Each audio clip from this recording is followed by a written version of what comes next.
Hai teman-teman, selamat datang kembali di modul ketiga dari Data Science and Technology Series, yaitu Teknologi dan Manajemen Big Data.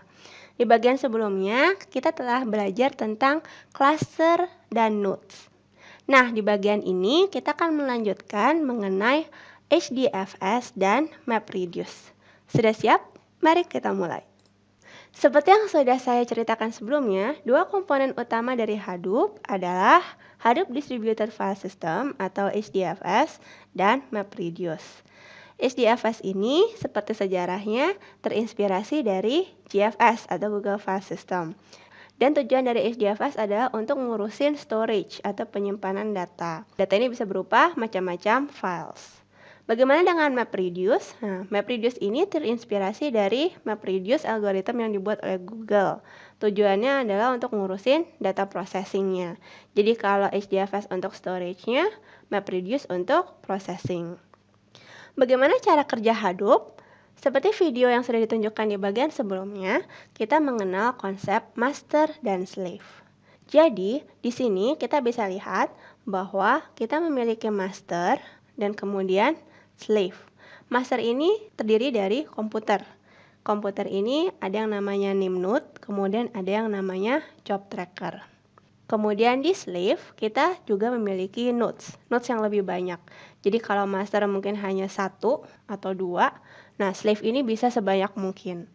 Di dalam slave ada yang namanya data node dan kemudian ada yang namanya task tracker. Nah, di master ini tanggung jawabnya adalah untuk mengkoordinasikan directories dan lokasi file blocks. Jadi di dalam Nimnode, sebenarnya Nimnode ini adalah bagian dari HDFS. Jadi ini adalah nama untuk komponen HDFS yang ada di master. Dia menyimpan index information dari blocks data yang sudah dipartisi menjadi lebih kecil-kecil di dalam masing-masing data node. Jadi dia tahu data mana ada di data node 1, data mana ada di data node 2, dan seterusnya. Kemudian, dia ada job tracker yang mengatur job queue. Jadi, kalau ada sebuah aplikasi yang kemudian submit job ke job tracker, nah, dia akan mengatur bagaimana task tracker yang ada di slave ini mengerjakan masing-masing partisi dari task yang diberikan oleh si application. Gitu. Jadi misalkan ada aplikasi yang berjalan gitu. Sebagai contoh, misalkan ada aplikasi yang menganalisis seberapa sering kata korupsi muncul di postingan sosial media. Aplikasi akan mengontak master node, kemudian si job tracker, yang mana sebenarnya ada komponen dari MapReduce, dia akan membagi-bagi data yang besar ini, misalkan dia ada file 1000-an gitu. Dia akan membagi menjadi kecil-kecil dan mendistribusikannya ke slave nodes untuk diproses. Kemudian, si Nimnode ini menyimpan indeks-indeksnya nih. Jadi data mana ada di data node mana.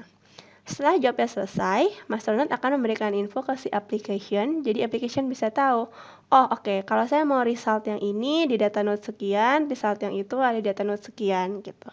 Jadi perlu dicatat di sini, yang terjadi adalah pemberitahuan mengenai node mana yang mengerjakan task mana. Jadi bukan proses transfer file dari master ke slave balik lagi ke master balik ke application gitu. Jadi semuanya terjadi di local nodes atau local komputer.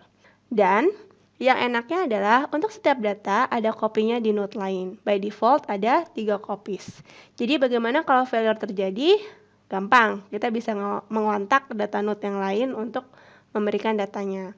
Nah, bagaimana kalau master node-nya yang ada yang failure gitu? Biasanya kalau di enterprise level kita punya masternya bisa 2. Jadi ada si main atau si primary master, kemudian ada si backup master. Gitu. Seiring dengan perkembangannya, Hadoop sudah diuji coba. Jadi dia ada yang pernah melakukan dengan single node sampai ada yang 4000 nodes gitu. Mungkin sekarang sudah lebih dari 4000 nodes. The good thing is kalau kita punya cluster dengan Hadoop, misalnya kita adalah programmer yang berusaha menganalisis tadi gitu ya, seberapa banyak kata korupsi muncul di media sosial. Kita tinggal coding, misalkan ketika kita coding untuk beberapa megabytes of data, misalkan hanya untuk 1 atau 2 text files, kita bisa aplikasikan itu untuk scalability yang lebih besar. Oke, kita bisa melakukannya untuk ribuan text files. Karena pada dasarnya itu adalah processing yang sama, yang kemudian oleh Hadoop dibantu untuk didistribusikan ke node-node yang kecil, sehingga dia bisa memproses data lebih banyak. Gitu. Nah, scalability cost ini linear gitu. Karena seperti yang saya pernah ceritakan, kalau misalkan saya butuh computing power 2 kali lebih cepat, ya nodesnya saya tambah menjadi 2 kali lebih banyak gitu. Dan untuk Hadoop, kita selalu menggunakan low cost computer. Kita akan menggunakan operating system Linux. Barusan kita membahas mengenai konsep master and slave di Hadoop. Kita juga sudah belajar secara simpel bagaimana cara kerja aplikasi mengontak master dan kemudian master mengkoordinasikan tugasnya ke para slave nodes. Berikutnya kita akan membahas mengenai seperti apa pekerjaan di bidang big data, terutama yang berkaitan dengan si teknologi Hadoop ini. Terima kasih dan sampai jumpa.